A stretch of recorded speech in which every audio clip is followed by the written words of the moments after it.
All right, what is up, everyone? We are live. All right, all right. What is up? Let's pull everything up to make sure it's all good. Um, I love this screen so much, where it's just like this whole series of like this screen going back and just repeating itself over. I love that for some reason. It's just really funny. All right.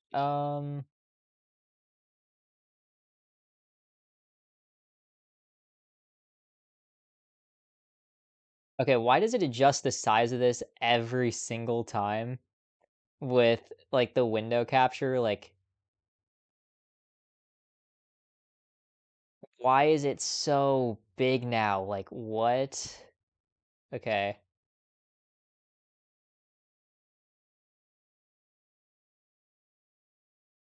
that's gotta be good. Alright, welcome in, everyone. How are we doing? We got 3 people watching right now, which is really cool just to have immediately, right out of the gate. So today we're gonna be talking about a multitude of things, for this little movie chat. We're gonna be talking about, as the title says, the Baftas happened last night, so we're gonna be covering everything that, won and the shockers, because there was one that I saw that was really shocking. And I haven't seen them except for two wins. So I'm basically just reacting live to the BAFTAs. Kind of talk some Oscar like stuff that would happen afterwards of how is this going to affect the Oscars? I don't think much. But that's basically where we're going to be at. And then we're going to talk some box office stuff. And Letterboxd got their top 500 officially now. So add 250 movies to that list. So yeah, here we go. Let's do some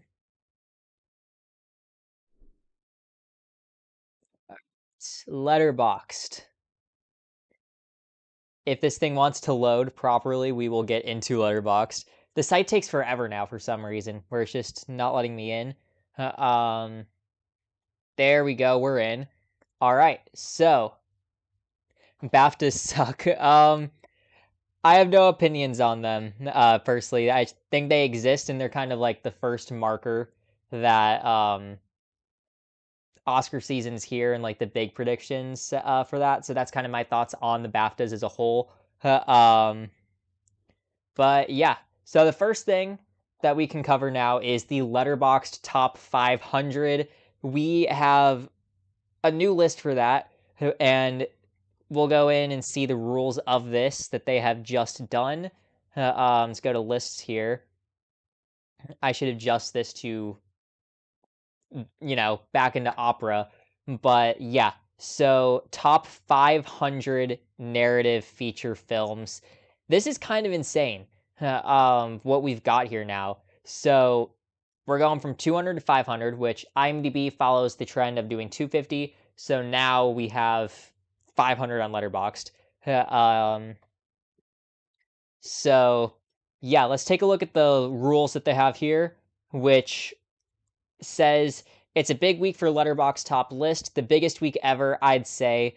We've been lining up this update with Letterboxd crew for some time now, so here it is. First and foremost, the Letterboxd Top 250 is a new Letterboxd Top 500. We've noticed that more and more canonical classics were bubbling under the Top 250 and asked ourselves, why have we been sticking with 250 films in top lists for ages? So many great films have been released in the last few decades, so more films means more representation and more Letterboxd love to show, which I kind of agree with that. I think there's a lot of movies that I think should have been in the list that just aren't. Like Citizen Kane was not in the top 250 for the longest time, which I thought was ridiculous. So then we'll go here. Letterboxd is growing fast, and for our top list to represent our community, the time was right for a new step to raise the threshold from 15,000 to 25,000 ratings. Of course, we also still keep track of the films below 25K, so keep an eye out for Sam Williams' new update. 25. So now it's the same as IMDb, which means I think a lot of film, not a lot, but there's going to be a select few films that are just going to be evaporated from the list. And then, meanwhile, we're beginning the process of shifting official lists to the new headquarters hub. This way, you'll find all the lists ranked by Letterboxd metrics in one place. Don't worry, you're not totally rid of me, as I'm still maintaining the list and now named as a co-author at the top of the list screen, a perk that is only available on crew-owned lists at this time. Finally, thanks for sticking around and contributing to this fantastic list, and hope you will appreciate our efforts. Dave is an idiot. I like this. I like the 25K ratings. So yeah, 500 films. I've seen 29%. I have seen nothing. Man, I have seen no movies. 145 of 500. Man, if we look at IMDb, I don't know if I'm logged in on IMDb. I think I've seen half of that. So I've seen 125 of IMDb's top 250. Yeah, I am not logged in, and I'm not about to do that live on air here. But I've seen half of this, and it's a decent list. So now I've only seen 145 from Letterboxd. So that's an interesting thing to see there. Uh, but yeah, let's take a look at. So the main thing that I had a gripe with this Letterboxd list was the fact that there is no Disney or Pixar in the list. I thought that was an absolute travesty. That, these people, they talk innovation, but Toy Story is not on the list. One of the most innovative movies of all time. So we're gonna take a look at this. There's 52 animated films now, so I'm gonna hide the ones that have just been added today. Grave of the Fireflies being number one, great, fantastic movie, fantastic movie. I should save that for Finding Nemo. The Spider-Verse movies, absolutely, it's such a beautiful day. Big fan of this one. But yeah, a lot of this, there's just no Disney and Pixar. I've never seen this, which is the Daft Punk Discovery album, music videos and everything. Interesting pick. But thank God, WALL-E. WALL-E should be in the top 250. WALL-E should be in the top 100, let's be honest. WALL-E's fantastic. Ratatouille makes sense. Your Name is incredible. Shout out to Gingerbread. That is one of his favorite movies of all time. Make sure to subscribe to Gingerbread if you're not. Your Name's amazing. The Lion King is Lion King and WALL-E are my two favorite animated films of all time. So I'm happy those two are finally here. Wild Robot, incredible pick. I love the Wild Robot. Coraline's amazing. Totoro's amazing. I haven't heard of a lot of Mind Game. This sounds interesting. Mind Game. Loser is a crush on childhood girlfriend after an encounter with. What is this header? Okay. I might have to watch this movie now. Gotta do stupid homework while watching. Oh, that sucks. Full attention on the stream. Full attention. But after an encounter with the Japanese mafia, he journeys to heaven and back. I'm adding this to my watch list. This looks crazy.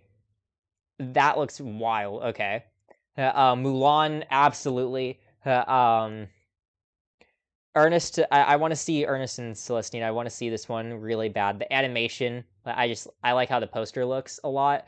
Just how this animation looks as a whole. So I want to catch that. Memoir of a Snail, I heard was great. Zucchini is fantastic. Blue Giant, never heard of this. Oh, it's newer. Discovers jazz, picks up a saxophone. Oh, that looks cool. Adding that one to my watch list. Vampire Hunter. I get a lot of anime stuff that I'm not big into anime, so I haven't really heard of a lot of the anime movies, but these all look pretty good. Puss in Boots. Yes, absolutely for Puss in Boots. Let's get back in there. That is $4.91. So a 4.1 is on the list. So that means there's a good chance we're going to see some of other favorites. Now I'm going to duplicate the tab. I want to guess which 5-star movies that I have that may have just gotten themselves back into the list. Oh, La La Land should be. If La La Land makes the top 500, I will be very happy. Average rating, highest first. Oh yeah, La La Land is not on the. Wait. Could La La Land make it? I don't think Coco was on the list, so I doubt La La Land would be. Umbrellas of Cherbourg should be in the list if it's not, but yeah, we're gonna remove the animation filter, and I just want to look through 250 down, because I don't think there were many changes from the main list, right? Like from the main ones. Yeah, these are all okay for a few dollars more, and King of Comedy being added as new. Pulp Fiction's now there, in the top 250 itself. But yeah, here we go with some of these. Wally, climb up there. We need to get that one to climb up. Inception, Lion King. These are big ones. Vertigo. How Vertigo wasn't in the top 250 to begin with is beyond me. Vertigo should have been in there, like in the top 50. The Shining is kind of surprising that it's not in the main top 250. After Sun, good to see some After Sun love. Um, A Dog's Will's back. I remember A Dog's Will used to be number one on the list, and I watched it, and it's pretty decent. It's a good movie, but then like they did something to change the ratings. Once Across the Spider Verse hit number one, they did something to change like the way the ratings were compounded basically for the average, and this movie just shot down. It was like the highest rated movie to like lower, like not super low, but it was, I think at a certain point Babylon had a better rating, and then it started steadily climbing. Now it's back, but it's a good movie. It took me forever to access it, and then I finally did. It's good. It's definitely a good movie. Wild Robot, where again Little Miss Sunshine's in here. That's a good one. Hamnet. That's interesting. That one just came out. Best Picture nominee. That one is big. Grand Illusion. I think this is the first movie to be added into the Criterion Collection. Grand Illusion. Sound of Metal is interesting because I think this movie's good.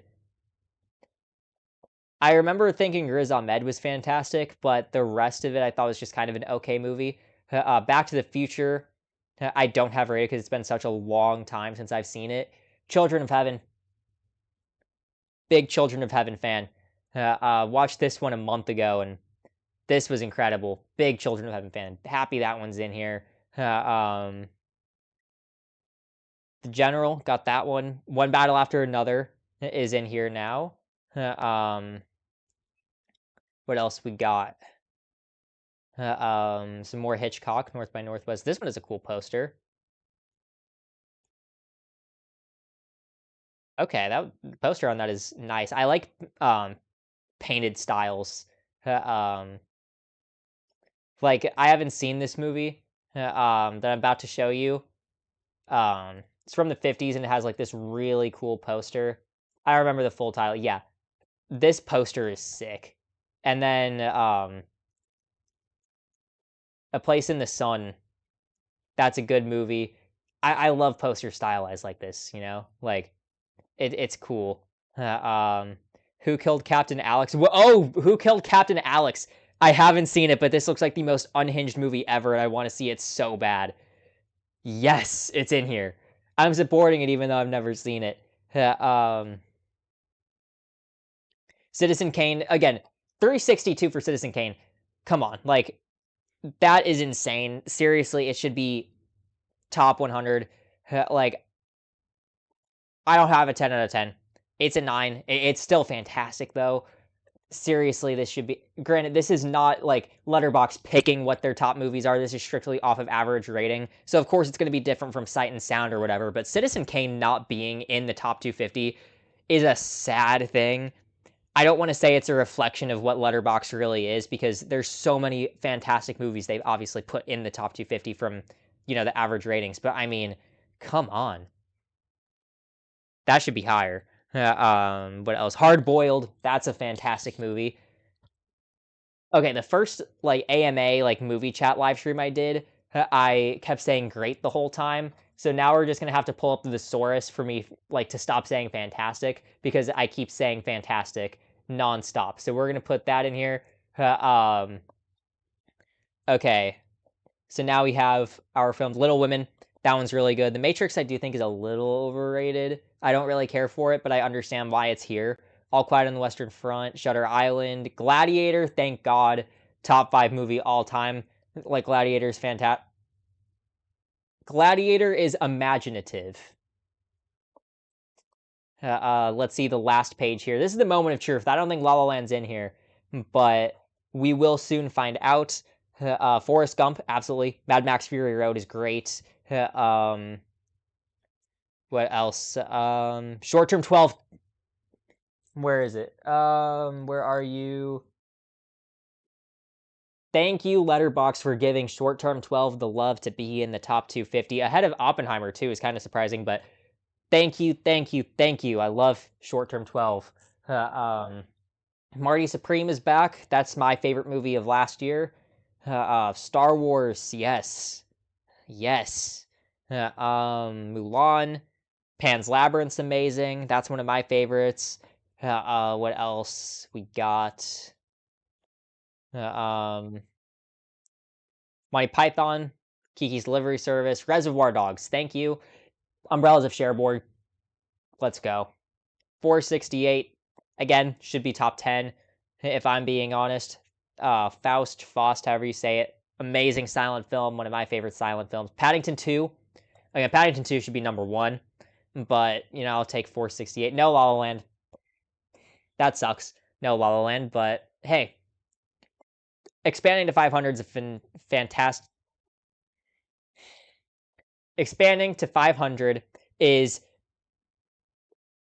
absurd. Is okay. Absurd, and I guess fantastic does have like technically two different meanings. Expanding to 500 films is awesome, and because of the amount of movies that are now in here, that is great.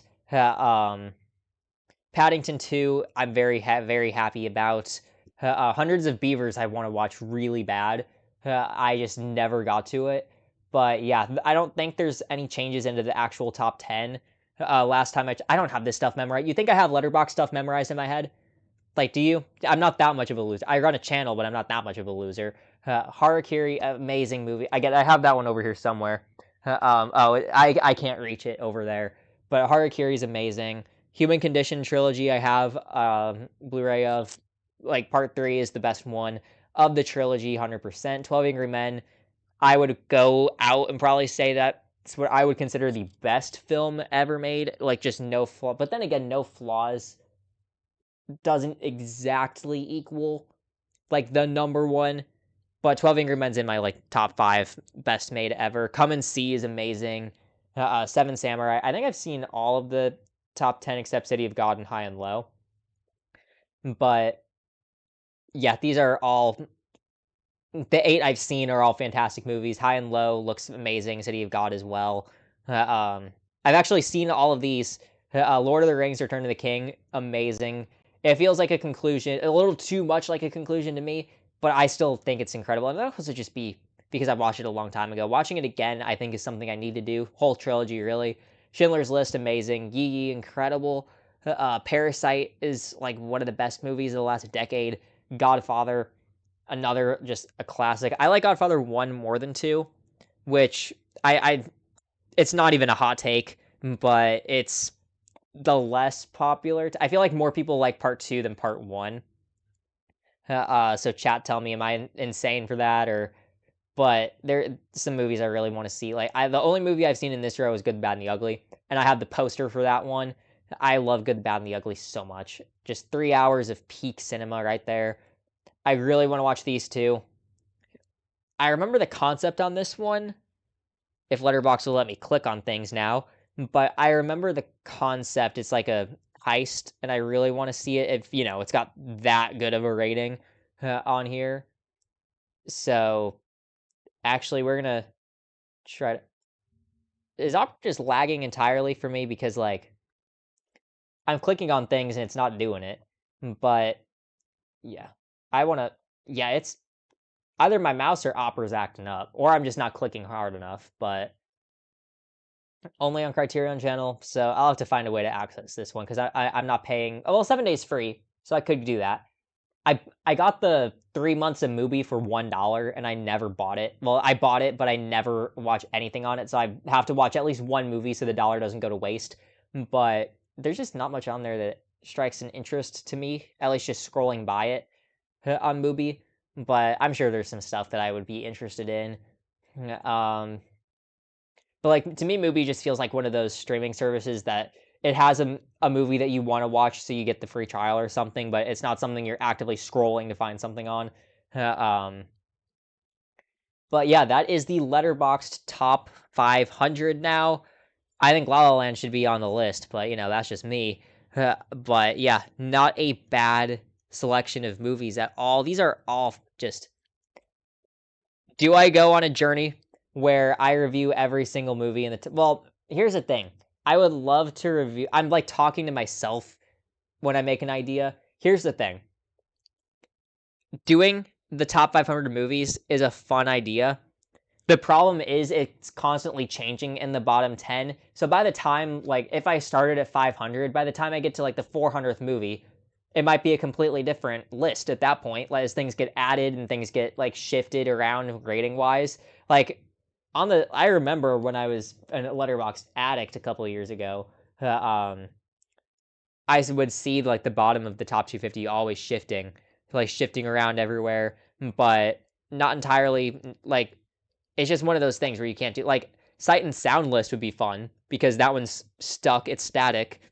But stuff like Letterboxd, IMDb, they're constantly changing. I said change and shift at the same time. They're constantly shifting, constantly just moving around as things get added. It's like, what if I was doing this in December, right as Marty Supreme got added? So I mean, just stuff you got to consider.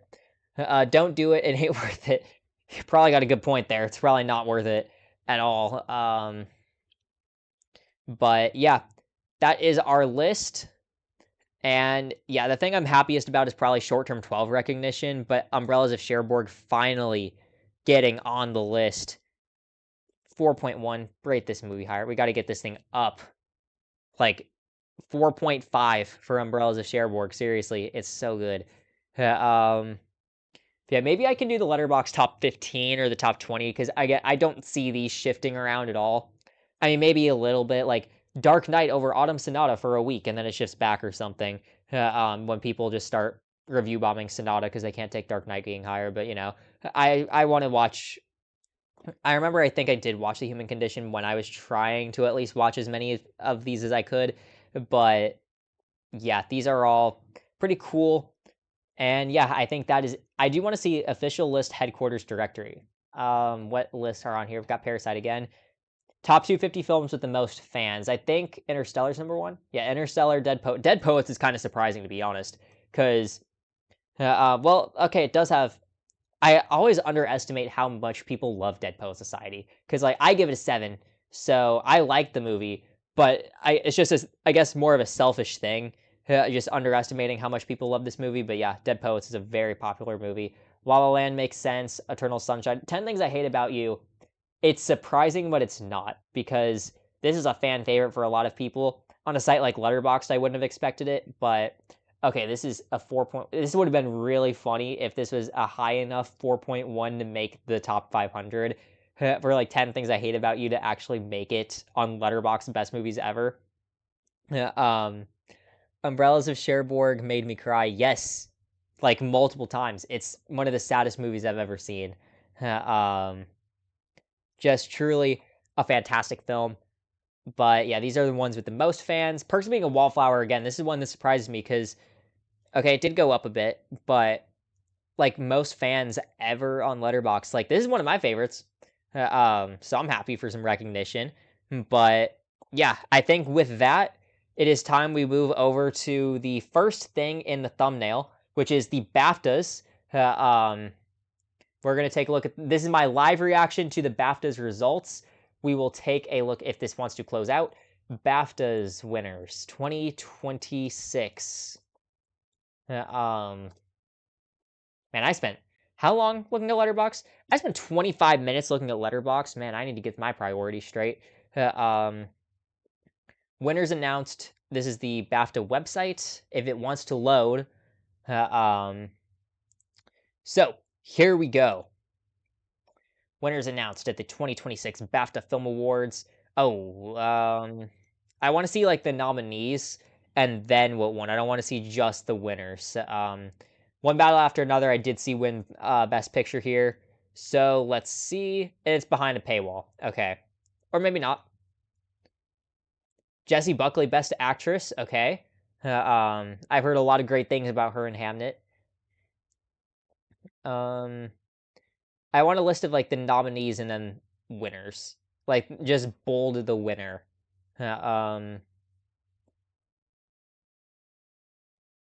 guess type in Baftas, nominees, and winners. Because this will help me because I'm going to be doing a video where I do best picture power rankings, and this is going to be a big tell. Let's try The Guardian. Was this the one I was just? Oh, here we go. Okay, I'm going to start all the way at the bottom of this list. Oh wait, never mind. Okay, we're gonna start at the top then. Best visual effects, and I'm going to zoom in a little bit on the window, uh, um, because I feel like this is something that is this the most I can go according to Streamlabs? Maybe it is, but okay. At least this is more visible now. So best visual effects winner, Avatar: Fire and Ash. I'm gonna zoom. Ooh, I can actually just zoom in on the actual. So how does that look with a zoomed in?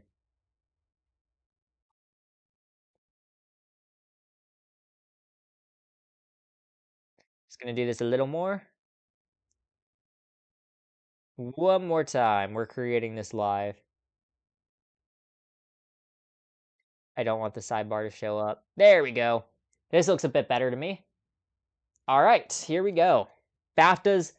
This is the 2026 BAFTAs live reaction. So, best special visual effects. Avatar: Fire and Ash winning. Completely expected at this point. Like, was F1 beating it? Was Frankenstein beating it? Like, The Lost Bus. I haven't even heard of The Lost Bus. Oh, wait, is that guy? No, not Guy Ritchie. Paul Greengrass. I remember this one. I heard it was actually pretty decent. Um, Best Supporting Actress. Oh, I'm good with that. I'm definitely good with that one. She was fantastic in Sinners. Again, I have the only movies I've seen here: Sinners, Marty Supreme, and One Battle After Another. And of those three, yes. Um, Sentimental value, I heard some great things. I just need to figure out how to access it. Supporting actor, Sean Penn. Yes, absolutely. He was fantastic in One Battle After Another. Arguably, Leo was really good too, and Tiana Taylor, very good as well. Benicio del Toro, he was really good in that movie, but I think Sean Penn better. I haven't seen Frankenstein, Hamnet, I swear, Sentimental Value. So I need to get these things. I need to get the ball rolling on watching these Oscar films, but we'll have to get there. Children's and family film. I have not heard of this movie at all. Got a 3.6 on Letterboxd. Like Letterboxd matters. Like I just did a 20-minute segment on Letterboxd, but I mean, but yeah, Zootropolis 2. I wait, is it actually called Zootropolis 2 in England? Interesting. Um, Best production design, Frankenstein winning it. I need to get to Frankenstein eventually, but Frankenstein, from what I've seen, the pieces look incredible. Marty Supreme looked good. Hamnet, just from this picture alone, it looks good. Sinners had good production design, but then again, Frankenstein, I'm sure, did more, like a lot more big things than Sinners and One Battle After Another. But Frankenstein probably deserves it based off of just knowledge. Again, I haven't seen Hamnet, or Frankenstein, but we'll just go with those. Makeup and hair, Frankenstein, that makes sense. Obviously, like what they did to Jacob Elordi. Um, like I think this is probably a lock for the best picture. Not best picture, best at the Oscars. Like, come on, you're gonna tell me this like is gonna lose? Like, come on. Best documentary, I have not even seen any of these, so I'm not going to comment. British short film, not going to comment. Short animation, again, not going to comment. Best original screenplay, okay, I saw Marty Supreme was golden, so I thought that one won. It's just a link. Sinners wins it. I'm good with it. Sinners was amazing. Loved everything about Sinners. Was my favorite movie for basically all of 2025 until I saw Marty Supreme. But if it was my personal pick, I'd probably pick Marty. Sinners, very happy one because that's my number 2 for 2025. So Sinners getting it, I'm completely good with. Again, I need to see this I Swear movie because I heard about it last night after a certain category, which we will get to. Secret Agent, I want to see so bad. I want to see The Secret Agent, and Sentimental Value looks incredible too. But outstanding debut by a British writer, director, or producer. My Father's Child. I think I've heard of this movie. I think I've heard the name of this one. Is it on Mubi? Because I can watch it because I got that little dollar promo or whatever. What's this? Oh, Google does that thing for the Baftas apparently. Then that's cool. Best casting. I swear. Again, this I swear movie I heard about last night. Had no idea it existed, but it's sweeping all these acting awards, which is interesting. Um, Especially because I thought Marty Supreme's whole supporting cast was incredible. One battle after another, probably, or Sinners. Oh man, the fact that I swear beats Sinners in this, which is crazy. One battle after another. Um, um, but yeah, I just lost 3 viewers. Dang. Um, Thoughts on Odessa? She was amazing in Marty Supreme. I will say that. What else we got? Best editing, one battle after another, 100%. I think should have taken that one. F1 definitely would have been probably my number two. Um, Best animation, I don't want to skip over that. Best animated film, Zootropolis 2. I have not heard of Zootropolis 2, but I've heard of Zootopia 2. See, even Google says it's Zootopia 2. But yeah, Zootropolis 2, I guess that's what it's called. Again, I'm very happy that one. They only do 3 nominees for animated film, and Elio got in there. Of 3 animated films, Elio's in here. Interesting. K-pop Demon Hunters, I would pick over Elio, 100%. Best cinematography, one battle after another. Yeah, that one. Again, Sinners, I would also probably take. Like that whole one-shot sequence in the middle of Sinners was just amazing, just so good. One battle though, absolutely. The whole like hill car chase scene, deserving. Those are probably the two I would probably have battling each other. Again, I haven't seen Frankenstein yet. Best sound F1. Thank you. F1 finally got something. Um, Best sound. I think that one's pretty clear that F1 should have taken sound. Sinners in one battle. Again, these are incredible movies in that area, but F1, I think just the engine roaring and everything, that one should definitely have taken it. Best original score, Sinners, 100%. That is the obvious winner. Adapted screenplay, one battle after another. I think that's just the obvious pick at this point, a lock for the Oscars. Best costume design, Frankenstein, yeah. Yeah, that one's fair. Best film not in the English language, sentimental value. I'm gonna guess this is probably gonna persuade like sentimental value over Secret Agent for my Best Picture power rankings. Outstanding British film. Hamnet winning it. Yeah, that one is pretty obvious. Is it the only one here? Yeah, Hamnet's the only one here nominated for Best Picture, so Hamnet winning this one is pretty obviously the winner. Rising Star Award. Yeah, this is the winner of Best Actor, which we'll get to eventually. So him winning this makes sense if he's going to win the big award. But best director, Paul Thomas Anderson. Um, I honestly don't know if I would pick him or Ryan Coogler. Part of me thinks Ryan Coogler, but at this point, Paul Thomas Anderson, it's time for him to just get the legacy sweep. And I don't really care for legacy wins in like the award stuff. Let's be honest, the award stuff is mainly here for me to milk content out of. But Paul Thomas Anderson, he's someone who would just deserve to take the legacy sweep, especially with something with one battle after another. But Ryan Coogler, man, that one should be best leading actor. This is the shocking one because this guy who won it did not get nominated for an Oscar, so he basically beat out every Oscar nominee at this award show. So, wow. That was a shock that I don't think anyone saw coming. Um, I guess this just keeps the trend going. The fact that Marty Supreme left here with nothing, too. Like, this one, 0. It went 0 for 11, which for a ping pong thing, it's fitting to lose at 11. But Best Leading Actress, Jessie Buckley. I've heard nothing but good things, and I feel like that's pretty much the clear, like, front runner for every award now. And then Best Film, one battle after another. That one's big. but I've seen people kind of saying the BAFTAs mean nothing or it's kind of the reverse order. So I want to pull up past BAFTA winners for best film. So we're going to see which one of these won Best Picture in recent years, if any. So One Battle After Another, Conclave. Okay, so Oppenheimer won. All Quiet didn't. Power of the Dog didn't. Nomadland did. So of the 2020s, two of the that have happened at the Oscars, 1, 2, 3, 4, 5. Two of the 5 went on to win. So does One Battle After Another make it like 50%? 1917 didn't. Roma didn't. Three Billboards didn't. La La Land didn't. Revenant didn't. Boyhood lost as well. 12 Years a Slave did win. 12 Years a Slave did win Oscar Best Picture. Argo won as well. The Artist. So they went on like a 4-win streak here, where all of these won Best Picture. But then Hurt Locker did too. So and Slumdog. So that is 1, 2, 3, 4, 5, 6 movies in a row where they had the same as the Oscars. But before that, Atonement didn't win. The Queen didn't. Brokeback Mountain didn't. Aviator didn't. Return of the King did. Pianist did. Fellowship of the Ring didn't. Gladiator did. So you can't exactly base it off of the BAFTAs all the time. And if we look at this trend here, Nomadland won, 2 didn't. Oppenheimer won, 2 maybe didn't.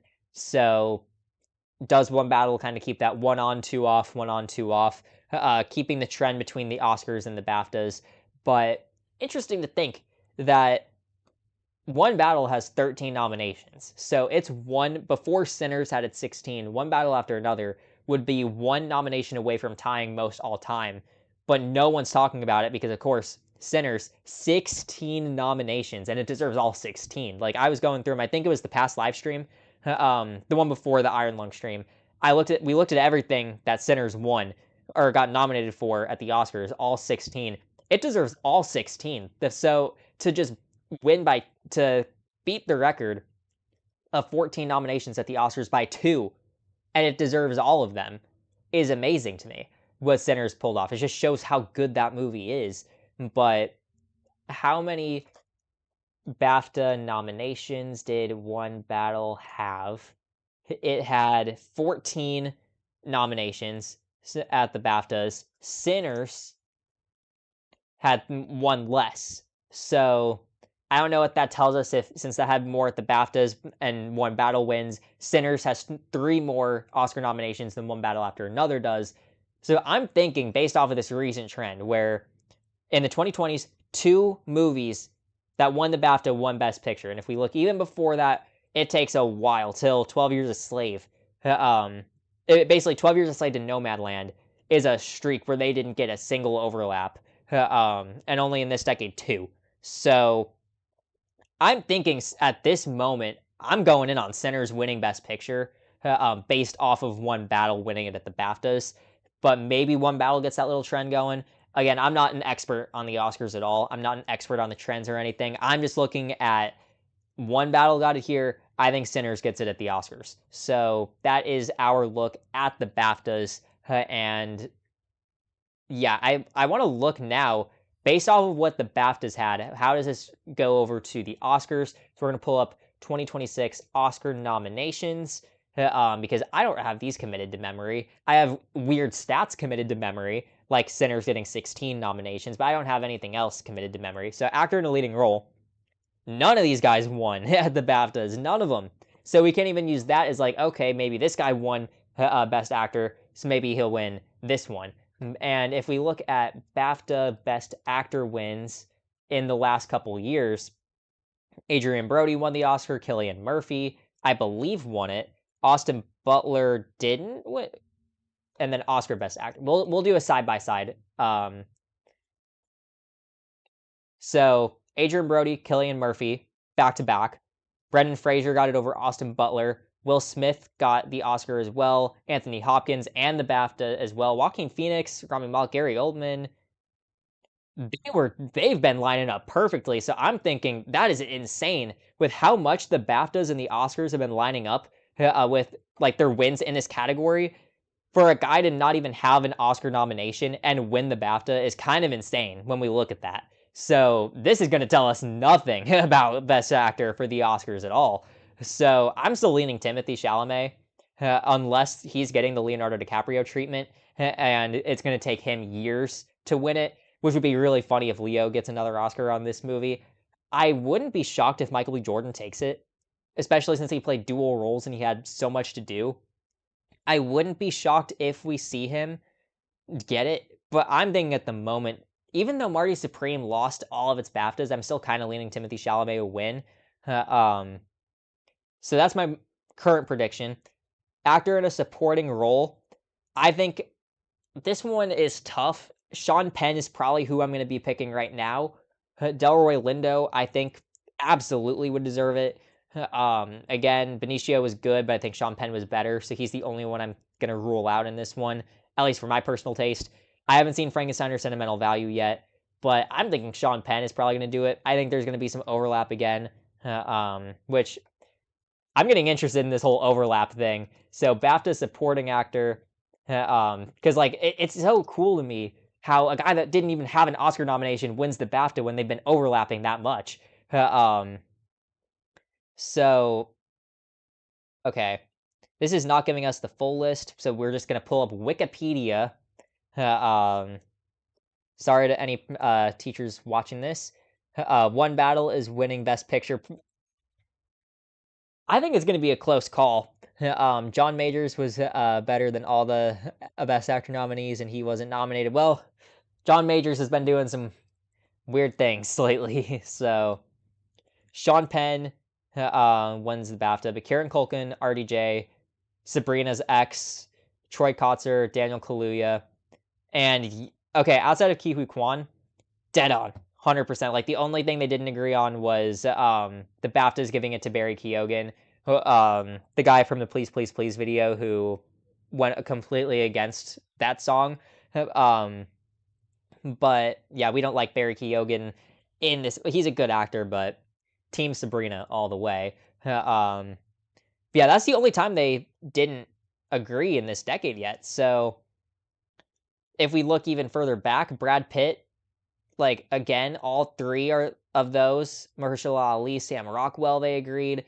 They gave it to Dev Patel there instead of Mahershala Ali again for Moonlight, but they've agreed a lot lately. So like the acting, the BAFTAs, and the Oscars tend to overlap. So I'm thinking Sean Penn is going to take supporting role. Actress in a leading role, I'm still rolling with Jessie Buckley. Actress in a supporting role, I think we're going to see this one. I think, again, some more overlap. Animated feature film.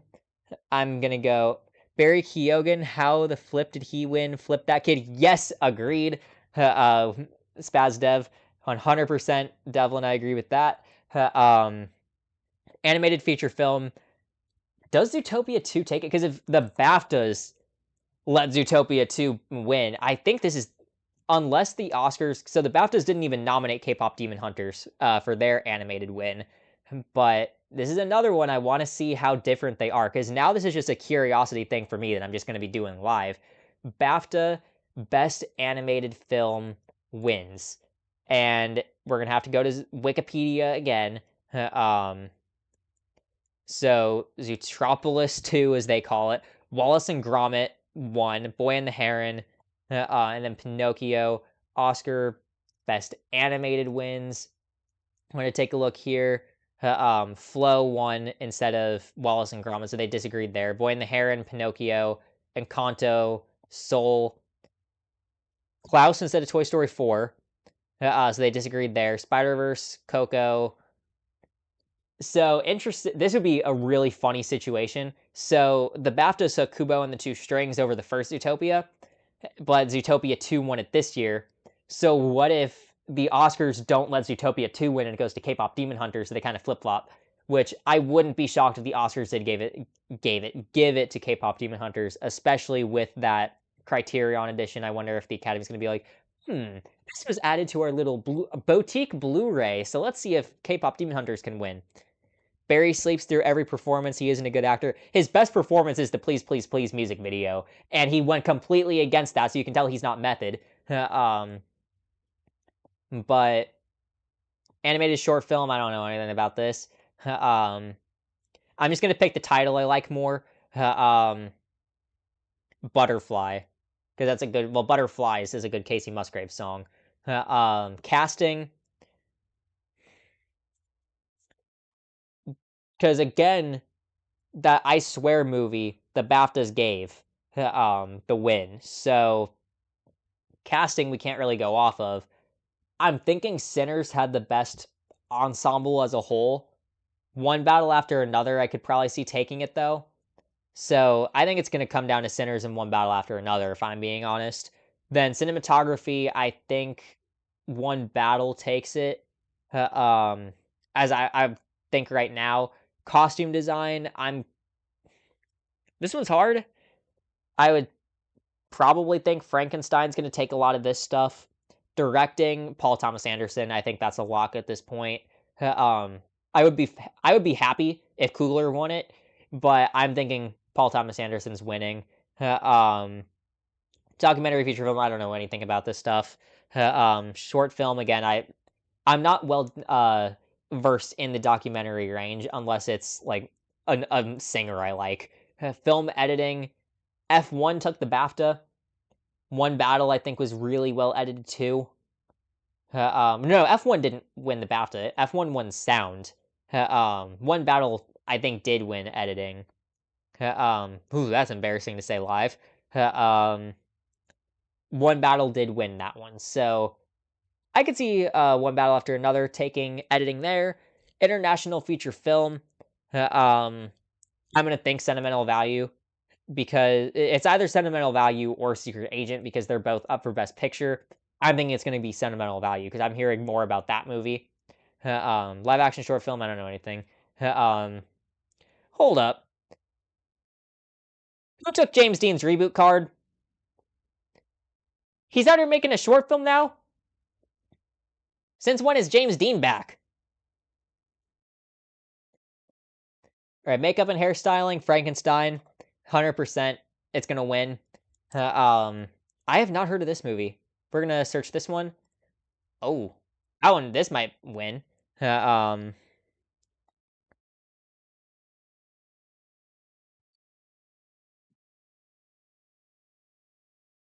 I could see this one winning it. Why is Tom Cruise in this? But I could see that one maybe being a sleeper, but I think Frankenstein's winning this easy. Yeah, or maybe the Smashing Machine. It's weird how little they agreed. Like the BAFTAs and the Oscars, like their makeup and hairstyling stuff's a bit different. Music, original score, Sinners. Sinners, Sinners, Sinners, Sinners, Sinners, please, please. Um, Original song is going to be I think it should just be Golden because if we're going to talk impact and everything, it's Golden. It was a number one hit until Taylor Swift dropped Fate of Ophelia. So it was number one for up until basically June to October when Taylor released her album. So if Golden and it came back too after a little bit after Life of a Showgirl died down a little. Golden, I think, is the clear cut winner here. Unless Sinners gets it because I lied to use another amazing song. I think it's literally only. Sorry to Diane Warren, but you're going to be getting. You're a 17-time nominated, 0-time winner. Golden, I think, is the absolute win. Um, Best Picture. I'm going to skip until the end, and I also don't want to spoil my power rankings video that'll be coming out soon, which I'll probably be filming this week. Best Picture, I think it's clear. Not clear, but production design. I'll skip that to the end of this. So to the 3 viewers, gotta stay, gotta stay. Production design, I think Frankenstein should win. Because look, I haven't seen Hamnet yet. I haven't seen Frankenstein, but I'm basing off the set pieces I've seen. Hamnet, it looks good. Should be here. Marty Supreme, again, great production design, but I don't think it should win compared to Frankenstein. Same thing I'll say with like One Battle After Another. Sinners, again, amazing production design, but it's in that like one area. Frankenstein was doing a lot more with bigger pieces. So I think Frankenstein should probably take this. Sound, I think F1 I want to win, and I want it to win. Um, Visual effects, Avatar: Fire and Ash is going to win. That we don't even have to talk about that. Adapted screenplay, One Battle. It's so obvious. One Battle After Another, sweeping. a lot of these categories, and then original screenplay, it has to be Sinners. I will accept nothing else besides Sinners with how cool that concept was and just the twist it's thrown around. Marty Supreme is such a well written movie. And again, I like Marty Supreme more than Sinners. I think Sinners should take this category. Then Best Picture, I said it after the BAFTA thing. I truly believe Sinners is the winner at the moment. Had the most nominations, which doesn't always happen because again, La La Land. But actually, I kind of want to look at this stat here, and this is helping me do my research for the power ranking. But Oscar, okay, most nominated movie at the Oscars each year, and then is this by nomination or okay?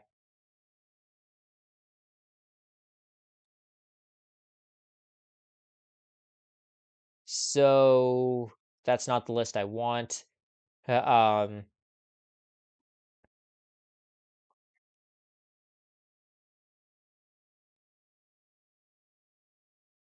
2025, the most nominated film was Emilia Perez. That one lost. At 2024, it was Oppenheimer, which won. 2023, which I hope this is showing up. Yeah, it is. Everything Everywhere won. So, like, the most nominated film has won pretty much every time. Power of the Dog lost, which Coda had. How many? Let's see. Coda, I'm gonna guess, probably had 5. How many nominations did Coda have? Um, 3. Wow, and it won. Which I liked Coda. I think there were better films that could have won, but I like Coda, so that's a weird anomaly there. Power the Dog. Yeah, Mank had the most nominations that year. I forgot about that, and it lost. So maybe we can't go by this. Maybe one battle's winning. Joker was the most. Guys, the most nominated films have a weird track record. Roma and The Favorite tied, and none of those won. Or did Roma win? No, Green Book won. Shape of Water won. Let's see here. La La Land, Don't Remind Me. You're making me mad here, Google. Revenant won. No. Spotlight won. Then Birdman tied with Grand Budapest and Birdman won. Then American Hustle tied, but no. 12 Years a Slave was the winner. And then Lincoln. Nope, you lost. Then Hugo. Yeah, you lost too, Martin. And then 2011, King's Speech. That was the winner. And then Hurt Locker. Yeah. So it's been kind of inconsistent. So maybe one battle wins. I think at the moment now, after looking at that, I think winning the BAFTA, even though they haven't really translated, it's one battle or Sinners. Like you can forget the other 8 movies unless Marty Supreme just goes up. But the fact that 0 wins at the BAFTAs, 0 for Marty Supreme, yeah. Um, I truly don't see any of these movies competing with those two, which is interesting to think. I just don't think any can make it. And then, um, yeah, I think it's literally between these two. The one that I think has the least chance to win is F1, just based off it's the blockbuster pick. That's all the reason it's there. Train Dreams, I am hearing nothing of.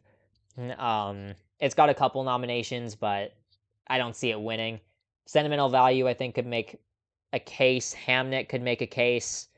Marty Supreme. But Begonia's not winning. F1's not winning. Frankenstein's not winning.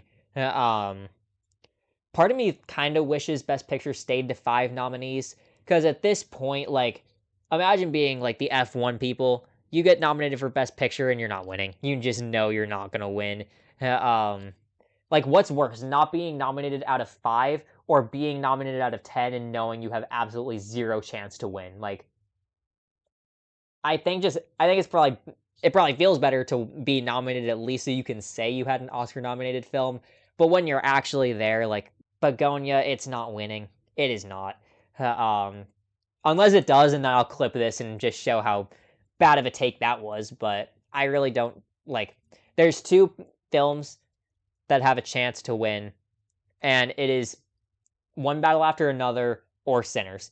No way anything else takes it. Coda was better. I have been ignoring chat. One Battle is a lock for Best Picture. I'm starting to think so.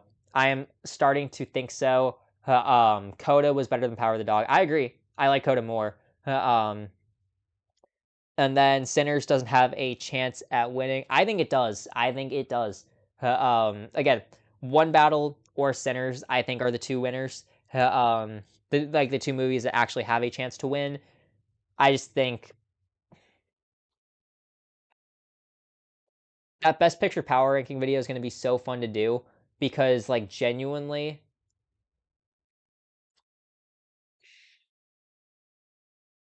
which movie wins? Like, seriously, Sinners has the most nominees, like nominations, but that has not been a good predictor the past couple years.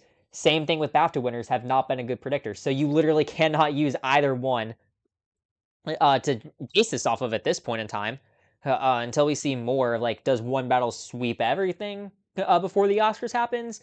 Does Sinners kind of make a trajectory? So like, we'll have to kind of see. Dan Murrell, what wins Best Picture? Dan Murrell, join the stream. I want to hear your take on this. What do you think is going to win Best Picture? Relating to Dan Murrell, a lot of what he does is box office content. So we're going to take a look at the box office. Did I just do an effortless transition on live? Man, boxofficemojo.com. So I don't know how to use this website. I do not use Box Office Mojo. I just kind of see what like other totals come up, and that kind of gives me everything there.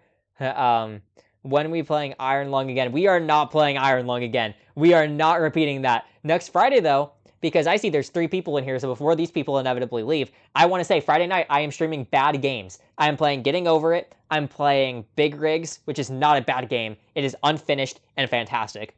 Getting Over It, Big Rigs, Garfield Kart, and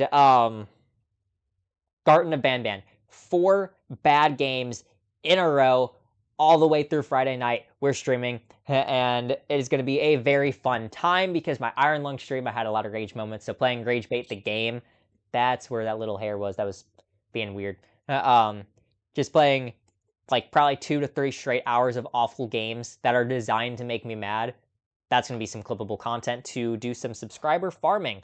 Um, so with that, we are going to take a look at Box Office Mojo. We can probably adjust the sizing here of this stuff. Probably,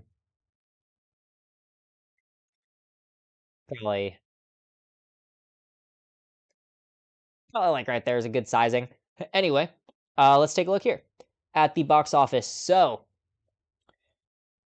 The Bluff is getting. I don't think The Bluff is getting a theater release. I thought this was a Prime Video original. The Bluff. Hold up, because I want to review this, and I'm not paying money to see this because it does not look great. Um, The Bluff. Is it Prime Video original? Thank God. I'm not paying to see this movie, and I want content. So we are reviewing The Bluff this Wednesday. Maybe Thursday. Dan Murrell, we are talking box office. Yes, Dan Murrell. We got 5 people in here now for the box office. Okay, so here is the worldwide box office as of right now for 2026. Wuthering Heights is the highest grossing movie at the moment. Not surprising, that is the most talked about movie of 2026. Goat's making some moves, 100 million worldwide. That's pretty good. Does Box Office Mojo tell you the budget? I don't use this website that often. It doesn't. Now that there's a bunch of people in here, I just lost 3 viewers. Goat budget.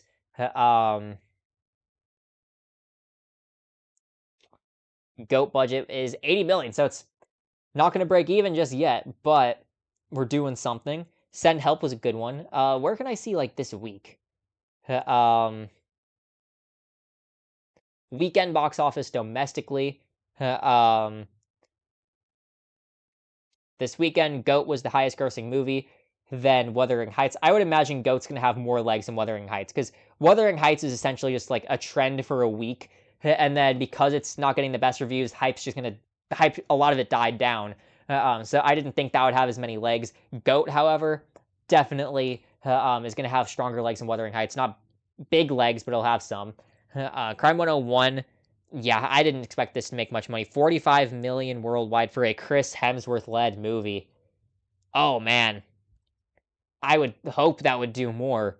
Um, but Avatar Fire and Ash made more money than Psycho Killer, Good Luck, Have Fun, Don't Die. um, that's kind of insane. Nirvana, the band, the movie, the show. This is a smaller movie, so 2.4 million. Like, what was the budget on this? I would assume pretty low. The budget was 2 million, so ooh, they need to break even soon. Because I don't think there's going to be many legs on that one. Um, so that is this weekend. Let's look at this week. February 13th through the 19th. Wuthering Heights by $4 million. And averaged more per theater than Goat. Goat was by far and away number two because Crime 101 is a couple like what 23 million lower. Goat, the family film, Wuthering Heights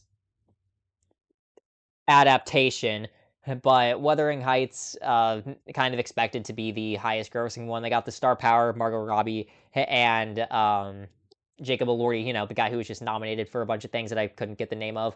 Crime 101, I kind of wish this would have done more money. I haven't seen it yet, but it looks good. Send Help doing more money. In what week is this now? Third week. Then Good Luck, Have Fun, Don't Die. I guess they just didn't promote this movie at all because 6.5 million. Okay, well, it hasn't had international yet, but 6.5 million worldwide. That's a flop waiting to happen. How much was the budget? Um, I like Sam Rockwell too. 20 million. Yeah, they're gonna lose unless international picks it up. But yikes. Would you collab with Alex Leba? I wouldn't mind. I wouldn't mind that. Um, Avatar Fire and Ash again. This has more legs. In its ninth week, it's making more than.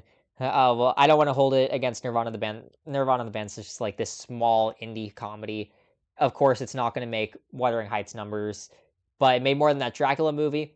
It made more than Cold Storage. Cold Storage for having Joe Keery off of Stranger Things season 5 like less than 2 months ago, less than 2 months, but something.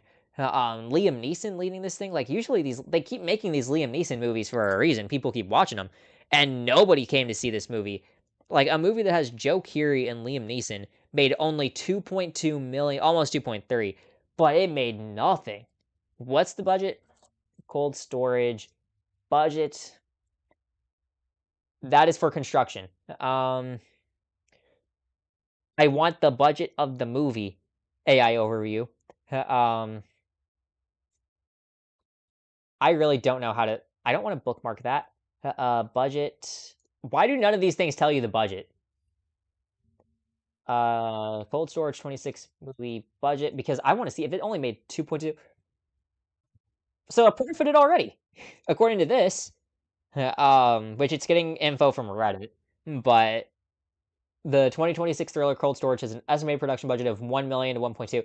So this movie's going to profit, even though it has 2.2 million worldwide. Cold Storage is going to profit more than Good Luck, Have Fun, Don't Die, and all these other things. Cold Storage went to VOD same day as theaters. Oh, okay, that would explain it. Which is going to make some money. So yeah, Cold Storage is going to make some decent money back comparatively to these other things, which is kind of insane to think.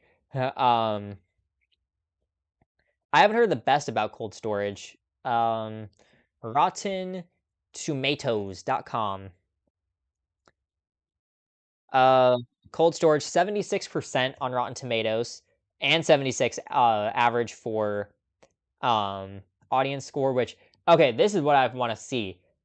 How to Make a Killing, Glenn Powell led movie. How did it do? So I'm gonna just I'll come back to this, but How to Make a Killing obviously wouldn't be in this area because it didn't come out that week. But How to Make a Killing, 3.5 million domestically. Um, Yikes. Glenn Powell led movie. Um, what's the budget? Haven't heard good things about it, but Glenn Powell has second straight box office flop, eyeing 3 million opening. Oh, it's A24. Yeah, A24 sucks at distribution, so that's why. Um, let's see. At least in my experience with A24, the theaters around me never have A24 movies.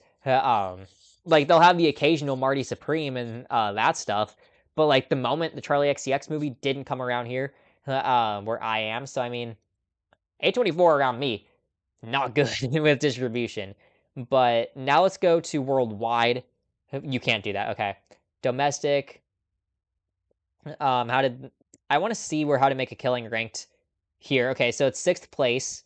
Oh, Send Help in its fourth week got more than the first week of a Glenn Powell led movie.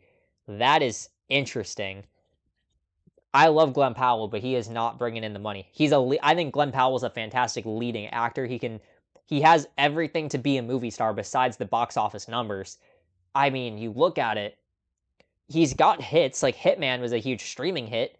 The rom-com with Sydney Sweeney, like Anyone But You, was a huge hit after it hit theaters. Um, which I don't think this is any more like weekend box office. This is Glenn Powell box office hour now. Anyone But You. This movie grossed 220 million worldwide. Isn't bad at all. Um, but I feel like that movie was bigger after it hit stream, like after a bit. But Running Man was a flop. Like Twisters franchise film though. So I mean, I love Glenn Powell, but does he not have the box office draw apparently, unless it's connected to a franchise? Uh, um, would you do a reaction video stream? I maybe when the Oscars happen, I will do a reaction video to the Oscars live because I think that's also a very good way to milk some content. So maybe I will do that. If I can milk content out of something, I'm gonna do it. So Oscars live reaction, perfect way to make content out of something. So maybe I will. Uh, um, but yeah, it is kind of sad because Glenn Powell, like we're always talking about like the death of the movie star. We don't have like Tom Cruise is the last movie star. There's people that can, like Timothy Chalamet and Sydney Sweeney have been drawing in, which that's the thing about Anyone But You. Was that Sydney Sweeney money or was that Glenn Powell money? So, because the stuff that Glenn Powell's led, the box office numbers have not been good. Sydney Sweeney, the housemaid, just made like what 300 million. I saw. Um, yeah, $368 million for this movie.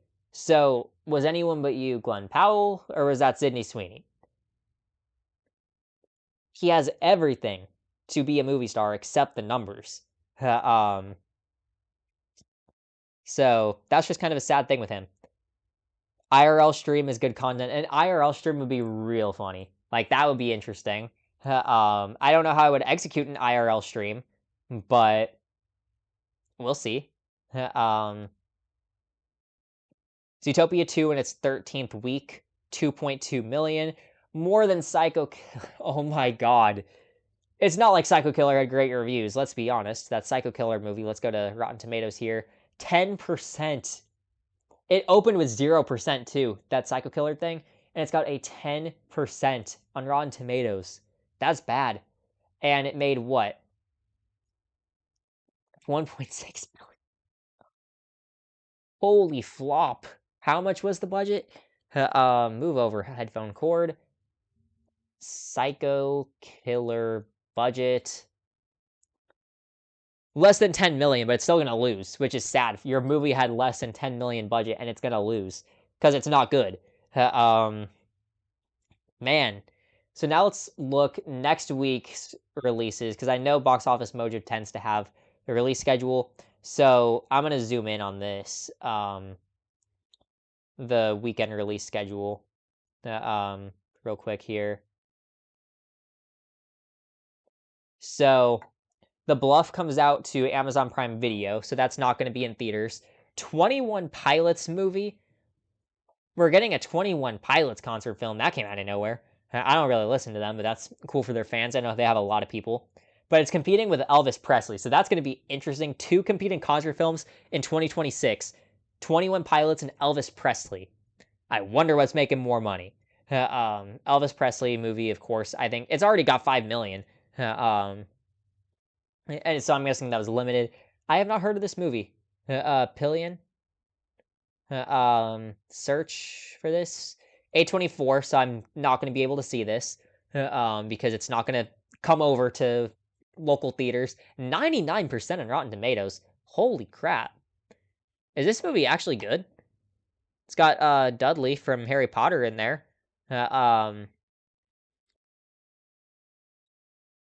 Division rap battle interactive movie. I don't know how interactive they're getting with that, but the Napa Auto Parts. um, Scream 7. That one's gonna make it. All right, what chat? What are our predictions for Scream 7? How much do we think Scream 7's making? Because a lot of people are backlashing and boycotting Scream 7 because there's some bad things about it. No one's returning. It looks like nostalgia bait, but Scream 6 made 166 million. Scream 5 made 137. What are we thinking? I'm thinking Scream 7 is going to have 110 million by the time it ends. I'm thinking Scream 7 debuts with 20 million, maybe. Um, but Scream 7, does it even crack 100 million is going to be the tell. Given that Scream 6 had more than 5, is it probably a good sign for this and Nev Campbell coming back? But I don't know. I don't think this gets over 150. So drop what you guys think down below, but I'm thinking Scream 7 is not going to be as big as the last one. Um, And then March 6th, we have Hoppers coming out, the new Pixar film. We have The Bride, which is the Bride of Frankenstein thing, which I'm excited for that movie. I don't know how it's going to gross. It could be it. I could see it grossing Wuthering Heights numbers. Um, Wuthering Heights is at 152 million now. I could see The Bride getting similar results to Wuthering Heights. It doesn't have this as big of star power. Because who's in The Bride? I know um that is The Bridge. The Bride, Jesse Buckley, Christian Bale, and Jake Gyllenhaal. So 3 names. I guess it could. It could do some number. And it's got like the IP behind it too. Like Wuthering Heights, of course, you have Margot Robbie and Jacob Elordi, but you have the Wuthering Heights IP to it. This, you have the Bride of Frankenstein and Christian Bale playing Frankenstein to be the IP behind it, and Jesse Buckley playing the Bride. So there's, I don't think it's going to hit Wuthering Heights as much, but it'll have a similar trajectory. It might have legs though, where first week it doesn't do as well as second week because more people talk about it and everything, because it looks eerily close to Wuthering Heights, as people are kind of pointing out the way it's stylized and being an adaptation. And then March 13th, I don't think there's much coming out that week. Kiki's Delivery Service is getting re-released. That'll be interesting. Ready or Not 2. Okay, this is going to be movie of the year. The Pout Pout Fish. This is going to be the movie of all time. Who's even in this movie? The Pout Pout Fish. Um, Nick Offerman, Jordan Sparks. Is this what happens to American Idol winners? You win, you get a couple albums, and then you're 10 years later, you're in some random kids movies. Is that the trajectory now? Um, Project Hail Mary. So March 20th is going to be a huge box office week because you have Ready or Not 2, Pout Pout Fish for the kids, and Project Hail Mary. I think there's going to be some overlap between Ready or Not and Project Hail Mary audiences, but you have the horror crowd, you have the kid crowd, and you have the sci-fi crowd. That's going to be a big week at the box office. And then they're doing a Bring Me the Horizon concert film too now. A lot of people. I have not heard of any of these movies coming out. That's interesting. That's it for March and really everything they have. What about April? We don't need to look that much. Okay, Super Mario Galaxy the movie. $1 billion. It is hitting 1 billion. What movies you gonna see in theaters? I'm gonna try to catch as many movies in theaters as I can because I want content. But I don't like how this is organized too well. So we're gonna pull up a different website. This is called Movie Insider. So we're gonna see what movies I'm gonna catch in March. Um, movie releases March 2026. Movie Insider. This is a nice website to tell you what stuff is coming out. Um, oh, they updated their website. Um, Hoppers, I'm gonna see. The Bride, I want to see. We have the Peaky Blinders movie going to Netflix. I've never seen this show, but I might want to start it. What's this Dolly movie? Looks like a horror film. Um, what else? Youngblood. Is this a hockey movie? Oh, this is a hockey movie? I might be into this one. Youngblood. There's another hockey movie called Youngblood in the 80s with Rob Lowe and Patrick Swayze, and that one's actually not bad. I kind of enjoy that one. I might watch it again. Um, given that the playoffs and NHL season's coming back. Youngblood. Dean Youngblood. Wait, is this a remake? This is a remake. Dean Youngblood joins the Hamilton Bulldogs and has to deal with toxic behavior. Because this is the same guy from the Rob Lowe one. Yeah, Dean Youngblood. Oh. So I'm seeing this one. I'm seeing Youngblood. I am excited for this movie now. Okay. There's theater around me that does like cheap tickets on Tuesdays for like $6. I might be seeing Youngblood that day because I'm going to be seeing Hoppers and the Bride that weekend. So Youngblood, I'm catching this. Reminders of Him. No idea what this movie is. Let's see. Oh, this is a Colleen Hoover adaptation. So any Colleen Hoover fans, congratulations, you have a new movie coming out. I'm probably not going to catch that one. What else we got? Project Hail Mary, of course, I'm seeing. Ready or Not 2. I want to see the first Ready or Not really bad. And then that'll probably dictate what I watch there. The Pout Pout Fish, I'm going to see 10 times in a row. I want to see the Pout Pout Fish. This is going to be the best movie of all time. Should I just start ironically hyping up Pout Pout Fish? Like, just make it a running gag until it comes out. Oh, the reviews look terrible. Thank you. This is free content and free. Okay, Scary Girl. This is what this director's made. Scary Girl. Doesn't look terrible. Combat Wombat. I have a good feeling about Pout Pout Fish. I'm gonna start hyping it up randomly though. Sentimental value to VOD on the 23rd, so it's gonna on Hulu. Forbidden Fruits. I've not heard of this movie. Be the Reckoning. So yeah, for March, there's a couple good movies coming out that month. Yeah, so I think that will wrap us up for tonight's stream because I'm hungry. So thank you to everyone who joined the stream. We have one viewer right now, so thank you thank you, Devlin. We have two viewers now. But yeah, that's gonna wrap us up for today. March ain't got no good movies. I think there's gonna be some good movies in March. I think Hoppers looks really promising for Pixar. I think The Bride's gonna be good. I think Project Hail Mary definitely has potential. I think those are the big three. Ready or Not 2 could also be something good. If it's as good as from what I've heard of the first movie, I think it can definitely be something good. So, with that said, thank you all for joining this stream. Tune in this week. I'm going to have the Bluff review. I'm going to have Oscar Power rankings for Best Picture post Baftas.